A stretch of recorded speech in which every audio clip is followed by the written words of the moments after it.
Judge Robert Harrison walked into his courtroom that Tuesday morning, just like he had for the past 30 years.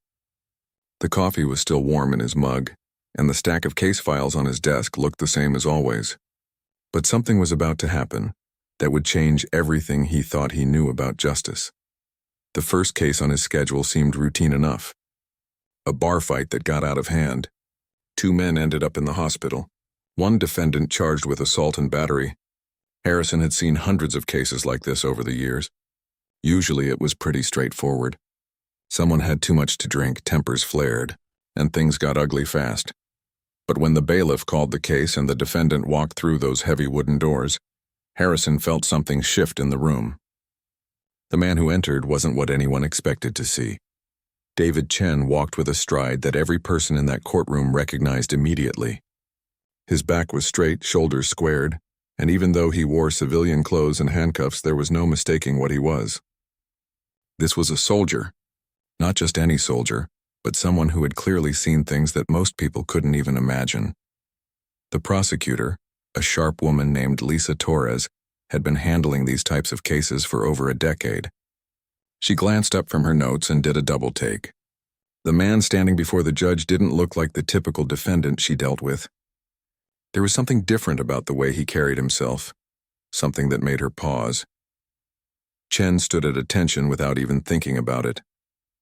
It was automatic, built into his very bones after years of military training. The handcuffs felt foreign on his wrists, but he didn't fidget or complain. He simply waited, staring straight ahead, ready to face whatever was coming. Harrison picked up the case file and started reading. The basic facts were simple enough. On a Saturday night 3 weeks ago, Chen had been at Murphy's Tavern, a local bar that most people knew was a bit rough around the edges. According to witnesses, 2 men had been bothering other customers all evening. They were loud, drunk, and making everyone uncomfortable. The trouble started when these 2 men began harassing a young woman who was just trying to have a quiet drink with friends. They wouldn't take no for an answer, following her around the bar, making crude comments and getting more aggressive by the minute. Several people had complained to the bartender, but the men ignored all warnings to back off. That's when Chen stepped in. What happened next was where the stories got complicated. Some witnesses said Chen tried to talk to the men calmly at first, asking them to leave the woman alone. Others said he went straight to confrontation. But everyone agreed on one thing. When those 2 men decided to get physical with Chen, they had no idea what they were dealing with. The fight lasted less than 2 minutes. When it was over, both men were on the ground. One had a broken nose and several cracked ribs. The other had a dislocated shoulder and a concussion. Chen barely had a scratch on him. He didn't run when the police arrived. He didn't make excuses or try to blame anyone else. He simply waited for the officers and cooperated fully. As Harrison continued reading the file, more details caught his attention. David Chen, 28 years old, had served 3 tours of duty in Afghanistan. He had been discharged 2 years ago with full honors. The file contained letters from his commanding officers, all praising his character and dedication to duty. But it was the next page that made Harrison stop reading and look up at the young man standing before him. The military records showed that Chen had been awarded 3 Purple Hearts for wounds received in combat. He had also earned a Bronze Star for valor after pulling 2 wounded soldiers to safety under enemy fire. This wasn't some troublemaker looking for a fight. This was a decorated war hero who had risked his life repeatedly to protect others. So what was he doing in a courtroom facing felony charges? Harrison set the file down and really looked at Chen for the first time. The young man's face was calm, but there was something in his eyes that the judge recognized. It was a look he had seen before in other veterans who had appeared in his court over the years. A distant, haunted expression that spoke of experiences most people would never understand. The prosecutor began presenting her case. The facts were clear and undisputed. Chen had indeed assaulted 2 men, causing serious injuries. The law was equally clear about what should happen next. With injuries this severe, Chen was looking at potentially 5 years in prison. But as Torres spoke, Harrison found himself thinking about more than just the legal facts. He thought about his own son, Michael, who had served in Iraq before taking his own life 3 years ago. Michael had come home different, struggling with memories and experiences that he couldn't share with anyone who hadn't been there. Harrison had learned a lot about what soldiers go through during those dark months after Michael's death. He had read about PTSD, about how combat changes people in ways that don't always show on the surface. He had learned that sometimes heroes come home and don't know how to be civilians again. Looking at Chen, Harrison wondered if he was seeing another young man who had given everything for his country, only to find that coming home was almost harder than being at war. The courtroom was packed that morning. Chen's family sat in the front row, their faces showing a mixture of pride and heartbreak. His parents, both in their 60s, held hands tightly as they watched their son face the possibility of becoming a convicted felon. His younger sister dabbed at her eyes with a tissue, clearly struggling to understand how her brother, her hero, had ended up in this situation. Behind them sat several other veterans, men and women who had served with Chen or knew him from the local VFW post. They weren't there to excuse what he had done, but they were there to support a brother who had always supported them. In the back of the courtroom, almost unnoticed, sat a man in his 50s wearing a crisp military uniform. This was Colonel James Rodriguez, Chen's former commanding officer. He had driven 4 hours from Fort Campbell just to be there. Hoping for a chance to speak on behalf of a soldier he considered one of the finest he had ever commanded. As the morning progressed and more details emerged, it became clear that this case was about much more than a simple bar fight. This was about what happens when someone who has spent years protecting others suddenly finds himself unable to protect even himself from his own demons. Harrison had handled thousands of cases, but something about this one felt different. As he watched Chen stand perfectly still, accepting responsibility without making excuses, the judge began to wonder if traditional justice was really what this situation called for. Sometimes he was beginning to think the right answer wasn't about punishment at all. The prosecution had finished presenting their case, and now it was time for the defense. Chen's lawyer, a public defender named Patricia Wong, stood up slowly. She had been assigned this case just a week ago and had spent every available hour trying to understand the man she was representing. What she had discovered had kept her awake for several nights. Wong began by telling the court about the David Chen that most people never got to see. She talked about the young man who had enlisted in the Marines right after high school, driven by a desire to serve his country and protect others. She described how he had excelled in training, becoming the kind of soldier that others looked up to and depended on. But it was what happened during his 3 tours overseas that really painted the picture of who Chen was. Wong had spent hours interviewing his fellow soldiers, and the stories they told were remarkable. There was the time Chen had carried a wounded teammate for 2 miles through enemy territory, refusing to leave him behind, even when it meant putting his own life at risk. There was the night he had volunteered for the most dangerous patrol route so that newer soldiers wouldn't have to face them. And then there was the incident that earned him the Bronze Star. Wong described how Chen's unit had been ambushed while transporting supplies to a remote outpost. 2 vehicles were hit by roadside bombs, leaving several soldiers wounded and trapped. While under heavy fire, Chen had run into the kill zone 3 separate times to pull his teammates to safety. He had been shot twice during the rescue but refused medical attention until every other soldier was accounted for. Judge Harrison listened to these stories and felt his chest tighten. These were the kinds of heroic actions that movies were made about, the kind of bravery that most people could barely imagine. Yet here was the same man who had put 2 civilians in the hospital. Wong continued by explaining what happened when Chen finally came home. Like many combat veterans, the transition to civilian life had been brutal. The skills that made him exceptional in war didn't translate well to peacetime.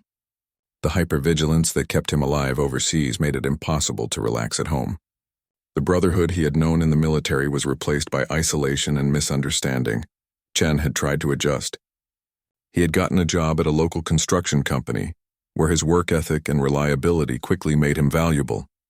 He rented a small apartment near his parents and tried to rebuild the relationships that war had put on hold. For a while it seemed like he was managing, but the nights were the hardest. That's when the memories came flooding back. The faces of friends who didn't make it home, the sounds of explosions and gunfire that seemed to echo in his dreams, the constant feeling that danger was lurking around every corner, even in the safest suburban neighborhood. Chen had started drinking to quiet the noise in his head. Not during the day, he was too disciplined for that.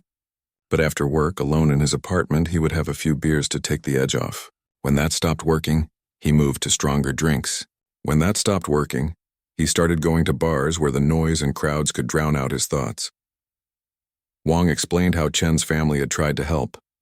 His parents had noticed the changes in their son but didn't know what to do. His sister had begged him to talk to someone, to get help, but Chen insisted he was fine. Like many veterans, he saw asking for help as a sign of weakness, something that went against everything he had been trained to believe.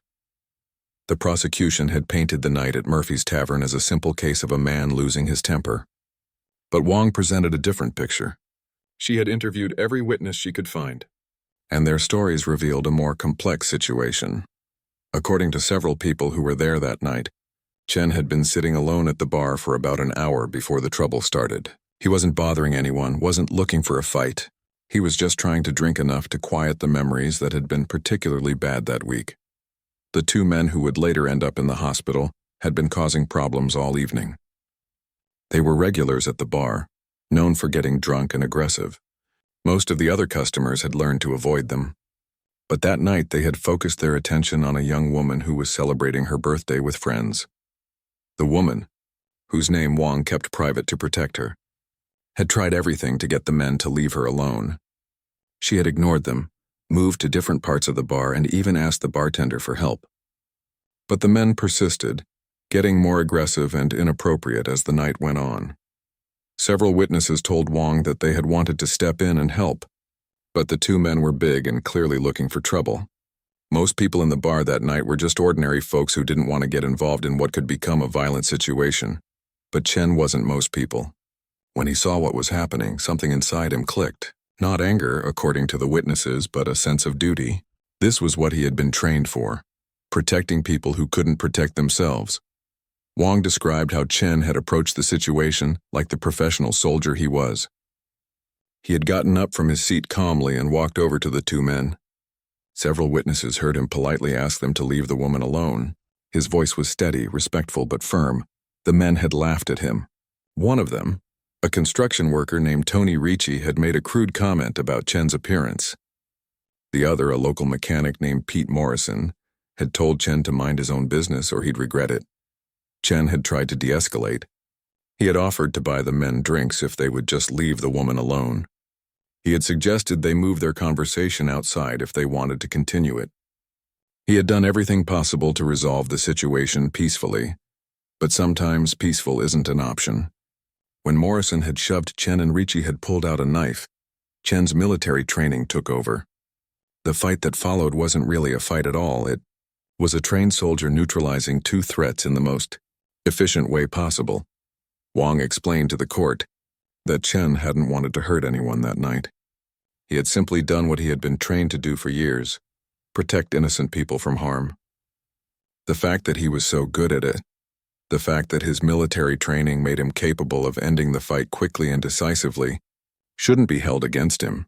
As she spoke, Harrison noticed that Chen never looked up, never tried to make eye contact, never attempted to garner sympathy.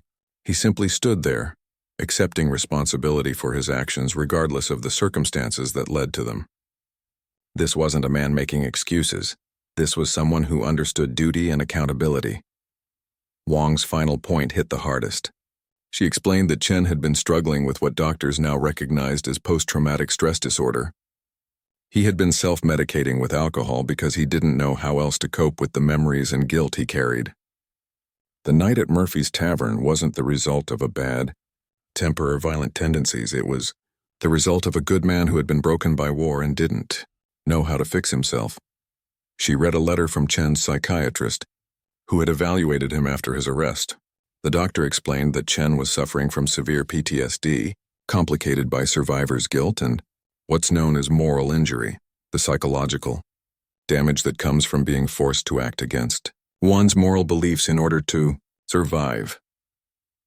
The letter described how Chen blamed himself for the deaths of friends who hadn't made it home, how he felt guilty for being alive when better men had died, how he struggled with the violence he had witnessed and participated in, even though it was necessary and justified. Harrison thought about his own son again. Michael had described similar feelings in the months before his death. The guilt, The isolation, the sense that nobody who hadn't been there could possibly understand what he was going through. As Wong concluded her presentation, the courtroom was completely silent. Even the court reporter had stopped typing and was listening intently. The families of both Chen and his victims sat quietly, perhaps beginning to understand that this case was about more than simple right and wrong. Chen's parents held each other tightly, finally understanding why their son had seemed so different since coming home. Colonel Rodriguez nodded slightly, recognizing the symptoms that the military was only beginning to acknowledge and address. But it was Judge Harrison who felt the weight of the moment most acutely. He was looking at a young man who had given everything for his country, only to find that his country didn't quite know how to help him heal from what that service had cost him. The question now was what justice really meant in a situation like this. Judge Harrison called for a brief recess. He needed time to think, time to process everything he had heard that morning. As the courtroom emptied, he remained at his bench, staring down at the case files spread before him. 30 years of legal experience told him one thing, but his heart was telling him something completely different. The law was clear. Chen had assaulted 2 men, causing serious bodily harm. The injuries were documented. The witnesses were consistent, and Chen himself had never denied what happened. In most cases, Harrison would have little choice but to follow the sentencing guidelines, which called for significant prison time, but this wasn't most cases. During the recess, Harrison did something he rarely did. He left his chambers and walked down to the courthouse lobby. He wanted to see how Chen was handling this situation when he thought nobody was watching. What he saw confirmed what he had been thinking all morning. Chen sat quietly on a bench outside the courtroom, his hands folded in his lap, staring straight ahead. His family surrounded him, but he wasn't really engaging with them. His mother was crying softly, and his father kept putting a hand on his son's shoulder. But Chen seemed to be somewhere else entirely. Colonel Rodriguez approached Chen and sat down beside him. Harrison was close enough to hear parts of their conversation, and what he heard stayed with him for years afterward. "You know this isn't your fault, right?" the colonel said quietly. Chen shook his head. "2 men are in the hospital because of me, sir. That's on me." "2 men who were threatening an innocent woman," Rodriguez replied. "2 men who pulled a knife on you first. You did what you were trained to do." "That's the problem," Chen said, his voice barely audible. "I can't turn it off. I see a threat and I react. I've been home for 2 years and I still can't just be a regular person." Rodriguez was quiet for a moment. Maybe that's not such a bad thing. Maybe the world needs more people who can't just walk away when someone needs help. Chen looked at his former commanding officer. "Even if it means ending up in prison?" "Even then," Rodriguez said firmly. "Because that's who you are. That's who you've always been." Harrison returned to his chambers with a heavy heart. He had heard similar conversations too many times, usually involving veterans who were struggling to find their place in a world that seemed alien after combat. He thought about his son Michael, who had once told him that the hardest part about coming home wasn't the memories of war. It was the feeling that nobody understood who he had become. When court resumed, Harrison asked both attorneys to approach the bench. "I want to hear from the victims," he said quietly. "Have they been contacted about providing impact statements?" The prosecutor, Torres, nodded. "Both men have indicated they want to speak, Your Honor. And I want to hear from character witnesses for Mr. Chen. Real people who know him, not just written statements." Chen's lawyer Wong looked surprised but pleased. "I can arrange that, Your Honor." What happened next was unprecedented in Harrison's courtroom. Over the next hour, the court heard from people whose lives had been touched by David Chen in ways that had nothing to do with that night at Murphy's Tavern. First was Mrs. Elena Rodriguez, an elderly woman who lived in Chen's apartment building. She explained how Chen had been helping her with grocery shopping and small repairs ever since he moved in. "He never asked for anything in return," she said in accented English. "He just saw that I needed help and he helped. That's the kind of man he is." Next was Tommy Wright, a teenager who worked with Chen at the construction site. Tommy talked about how Chen had taken him under his wing, teaching him skills and keeping him out of trouble. "Before David started working with me, I was heading down a bad path," Tommy said. "He showed me that there were better ways to handle problems than with my fists." The most powerful testimony came from Jennifer Martinez, a young mother whose car had broken down on a dangerous stretch of Highway 6 months earlier. Chen had stopped to help, staying with her and her young children until a tow truck arrived.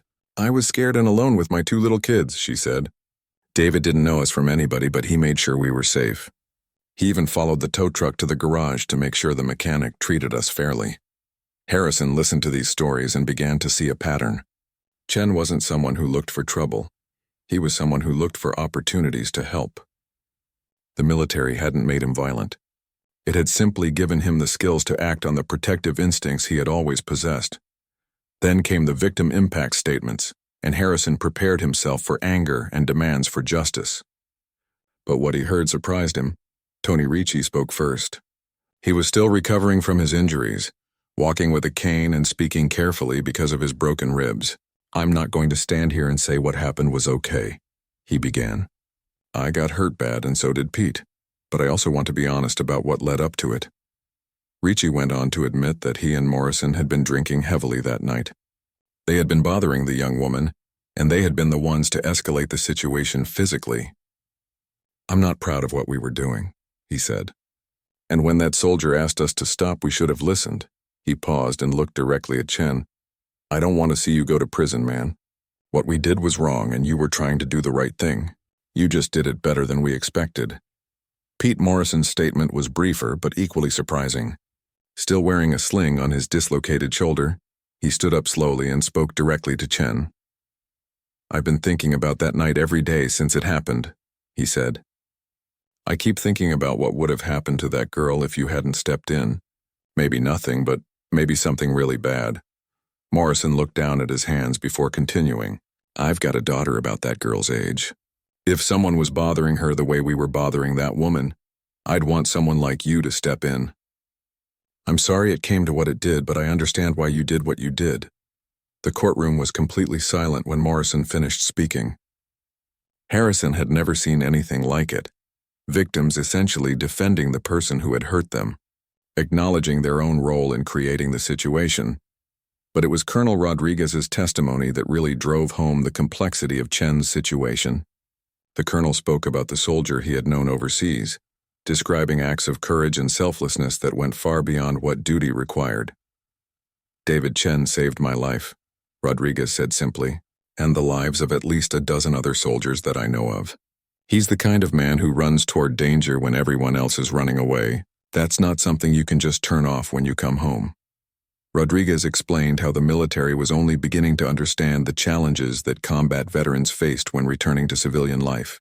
"We train these young people to be warriors, to make split-second decisions that can mean the difference between life and death. We teach them to identify threats and neutralize them quickly and efficiently. Then we send them home and expect them to just flip a switch and become regular citizens again." He looked directly at Harrison. "The truth is, Judge, we broke something in David when we sent him to war. Not intentionally and not maliciously, but we changed him in ways that can't be unchanged. The question isn't whether he deserves punishment for what happened that night. The question is whether we as a society are willing to help fix what we broke." Harrison felt the weight of those words settle over the courtroom. As an officer of the law, he was supposed to focus on the crime and the punishment. But as a father who had lost a son to the hidden wounds of war, he was beginning to understand that sometimes justice required looking beyond the simple facts of a case. The morning was getting late, and Harrison knew he needed to make a decision soon. But first he wanted to hear from Chen himself. The defendant had remained silent throughout the proceedings, accepting responsibility but offering no explanation or plea for mercy. Harrison looked down at the young man standing before him and made a decision that would change both their lives, forever. "Mr. Chen," he said, his voice carrying clearly through the silent courtroom, "before I pass sentence, I want to give you an opportunity to address the court. You don't have to say anything, but if you choose to speak, I want to hear from you." David Chen stood perfectly still for what felt like an eternity. The entire courtroom held its breath, waiting to see if the decorated Marine would finally speak for himself. Harrison could see the internal struggle playing out across Chen's face, the military discipline that taught him to accept responsibility without excuses warring with the human need to be understood. Finally, Chen took a deep breath and looked up, meeting Judge Harrison's eyes for the first time that day. When he spoke, his voice was quiet but steady, carrying the weight of experiences that most people in that room could never imagine. "Your Honor, Chen began. I want to start by saying that I take full responsibility for what happened that night. Mr. Ricci and Mr. Morrison were hurt because of my actions, and nothing I say here changes that fact. He paused, gathering his thoughts. I've been sitting here all morning listening to people talk about who I am and what I've done, and honestly, it's been hard to recognize myself in some of these stories. The man they're describing sounds like someone I used to be, someone I was overseas. But the truth is, I don't know who I am anymore. The honesty in his voice was striking. This wasn't a rehearsed speech or a calculated plea for sympathy. This was a man trying to make sense of his own actions and his own life. When I was deployed, everything made sense, Chen continued. I knew who the enemy was, I knew what my mission was, and I knew that my job was to protect the people around me. It was dangerous and it was terrible sometimes, but it was also simple. There were good guys and bad guys, and I was trained to make sure the good guys made it home. He looked down at his hands, still cuffed in front of him. But coming home, that's been the hardest thing I've ever done. Harder than combat, harder than losing friends, harder than anything I faced overseas. Because here, I don't know what my mission is anymore. I don't know how to be useful, how to matter, how to make a difference. Harrison felt his chest tighten as he listened. These were almost the exact words his son Michael had used in one of their last conversations before his death. Chen continued, his voice growing stronger as he spoke. That night at Murphy's, when I saw what was happening to that young woman, it was like a switch flipped in my brain. For the first time in 2 years, I knew exactly what I was supposed to do. I was supposed to protect someone who couldn't protect herself. It felt like I had a purpose again. He looked up at the judge again. I know that doesn't excuse what I did. I know that 2 men got hurt, and that's on me. But I want you to understand that I didn't act out of anger, or because I wanted to hurt anyone. I acted because that's what I was trained to do, and because in that moment it felt like the right thing to do. The courtroom was so quiet that Harrison could hear the clock ticking on the wall behind him. Chen's family was crying openly now, finally understanding the pain their son and brother had been carrying alone for so long. I've been going to bars a lot since I got home, Chen admitted. Not because I enjoy drinking, but because it's the only thing that makes the noise in my head stop for a while. The memories, the guilt, the feeling like I failed everyone who didn't make it home. It all gets quiet when I drink. But I know that's not healthy, and I know it's not a solution. He took another deep breath before continuing. I've been having nightmares every night for 2 years. I see the faces of friends who died, and I keep asking myself why I'm still here when better men than me aren't. I keep thinking that maybe I was supposed to die over there, and by coming home I'm somehow cheating. Harrison had to fight back tears as he listened. He had heard Michael express similar thoughts. The terrible logic of survivor's guilt that convinced good men they didn't deserve to live while their friends had died. I know you have to punish me for what I did, Chen said, and I accept whatever sentence you give me. But I want you to know that this isn't who I want to be. My brothers died so that people could live free and safe, not so I could become someone who hurts innocent people. Then Chen said something that made Harrison sit up straighter in his chair, something that would echo in his mind for years to come. Your Honor, I know I deserve whatever punishment you give me, but I want you to know that this isn't who I am and it's not who I want to be. My brothers died so that people could live free and safe, not so I could become the very thing they fought against. The words hung in the air like a physical presence. Even the court reporter had stopped typing, caught up in the raw emotion of the moment. Chen's voice grew stronger as he continued. If you'll allow it, sir, I'd like to use whatever time I have left, whether in prison or out, to make sure no other veteran ends up standing where I am today. I want to make sure that other soldiers coming home get the help they need before they end up hurting themselves or someone else. Harrison felt something shift inside him as he watched this broken but honorable man pour his heart out to the court. Chen wasn't making excuses or trying to avoid responsibility. He was doing something much more difficult. He was admitting his failures while committing to use them to help others. I don't want to die without meaning something, Chen said, his voice barely above a whisper now. I don't want the sacrifices my friends made to be wasted on someone who couldn't figure out how to come home properly. If I can help other veterans avoid the mistakes I've made, if I can keep other families from going through what mine is going through today, then maybe there's still a way for me to serve. The courtroom was completely silent when Chen finished speaking. Harrison looked out at the gallery and saw that there wasn't a dry eye in the house. Chen's parents were holding each other and crying. Colonel Rodriguez was wiping his eyes with the back of his hand. Even the prosecutor, Torres, was visibly moved by what she had heard. But it was Harrison who felt the full impact of Chen's words most deeply. As he looked at this young man who had given everything for his country, only to find himself lost and struggling when he came home, the judge thought about his own son, Michael. He thought about the nights when Michael had called him, desperate and alone, talking about similar feelings of guilt and purposelessness. He thought about how the traditional justice system had failed his son, and so many others like him. How sending someone like Chen to prison would only create more problems, not solve them. How sometimes the right answer wasn't about punishment at all, but about healing and redemption. Chen had offered to dedicate his life to helping other veterans avoid the path that had led him to this courtroom. In that moment, Harrison realized that the young man standing before him was offering something more valuable than any prison sentence could provide, a chance to turn tragedy into hope, failure into purpose. As Harrison prepared to announce his decision, he knew that what he was about to do would be controversial. Some people would say he was being too lenient, that Chen needed to pay a real price for what he had done. But Harrison also knew that sometimes justice required courage. The courage to look beyond tradition and find new ways to heal broken people and broken communities.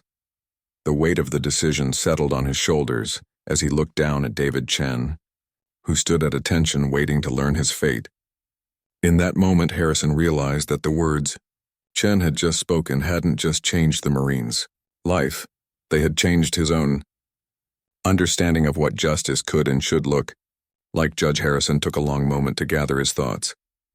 The decision he was about to make would be unlike anything he had done in 30 years on the bench. He could feel the eyes of everyone in the courtroom on him, waiting to see how justice would be served in this most unusual case. "Mr. Chen," Harrison began, his voice carrying a gravity that made everyone lean forward. "I have been a judge for 3 decades. I have seen thousands of defendants stand where you are standing today. I have handed down sentences ranging from community service to life in prison. But I have never encountered a case quite like yours." He paused, looking down at the files spread before him. "The law is clear about what should happen to someone who commits the crimes you have admitted to. The sentencing guidelines call for significant prison time, and in most cases that is exactly what I would impose."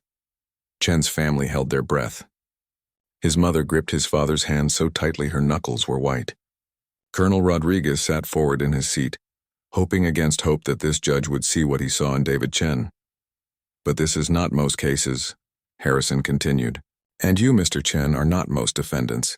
The evidence presented today has convinced me that traditional justice would not serve anyone well in this situation. Not you. Not your victims. Not this community. And not the other veterans who might find themselves in similar circumstances." Harrison stood up, something he rarely did when delivering a sentence. "Therefore, the court sentences you to 2 years of supervised probation, with the following conditions.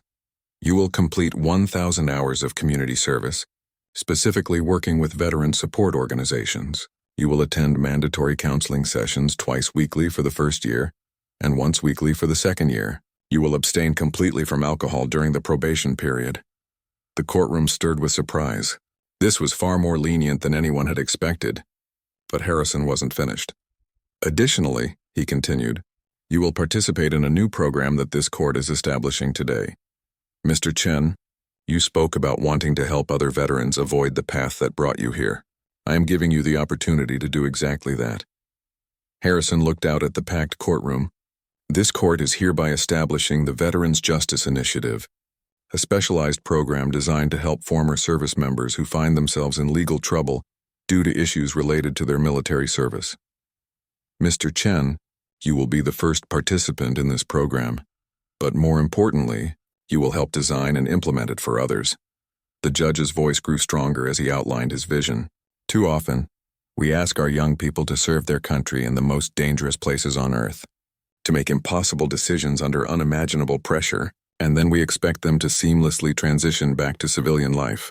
When they struggle, when they make mistakes, our only response has been punishment. That ends today." Chen stood perfectly still, hardly believing what he was hearing. The sentence was beyond anything he had dared to hope for, but more than that, it was a chance to give meaning to everything he had been through. Harrison continued laying out the details of the program. Veterans facing charges related to PTSD, substance abuse, or other service-connected issues would be eligible for treatment-focused alternatives to traditional prosecution.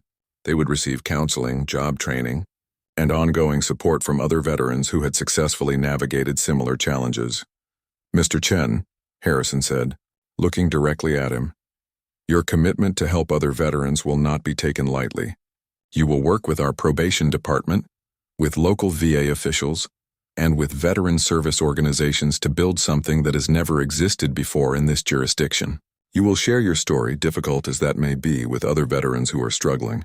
You will be a living example that it is possible to come home from war, face your demons, and still live a life of purpose and service." The judge then addressed the courtroom as a whole. "This sentence may seem unconventional to some.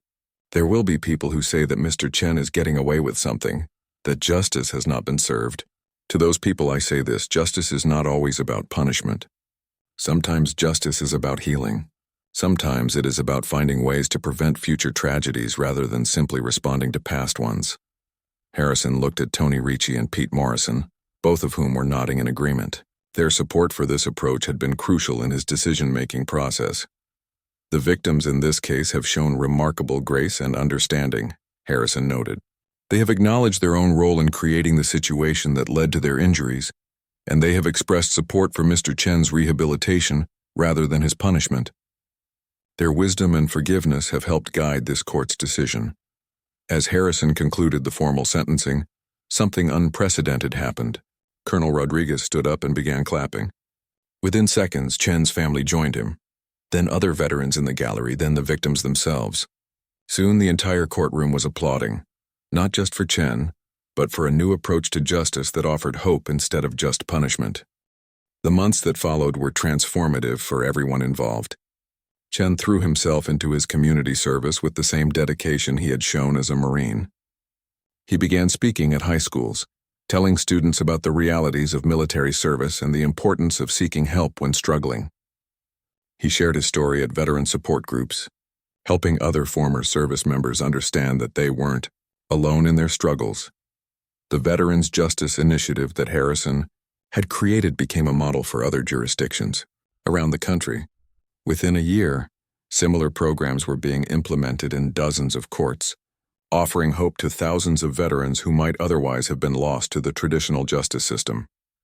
Chen's transformation was remarkable to witness. With proper counseling and a sense of purpose, the nightmares that had plagued him for years began to fade. He stopped drinking entirely, not because he was required to, but because he no longer needed alcohol to quiet the noise in his head. Most importantly, he found a way to honor his fallen comrades by helping living veterans find their way home. Judge Harrison often reflected on that day in his courtroom, recognizing it as a turning point not just in Chen's life, but in his own understanding of what justice could accomplish.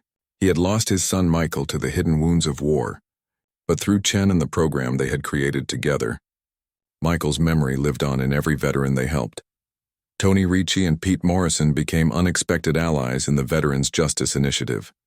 Both men spoke publicly about their experience, emphasizing the importance of understanding the challenges that veterans face and the need for compassion in addressing their struggles. Their forgiveness and support helped legitimize the program in the eyes of skeptics who might have otherwise seen it as being too lenient on criminals.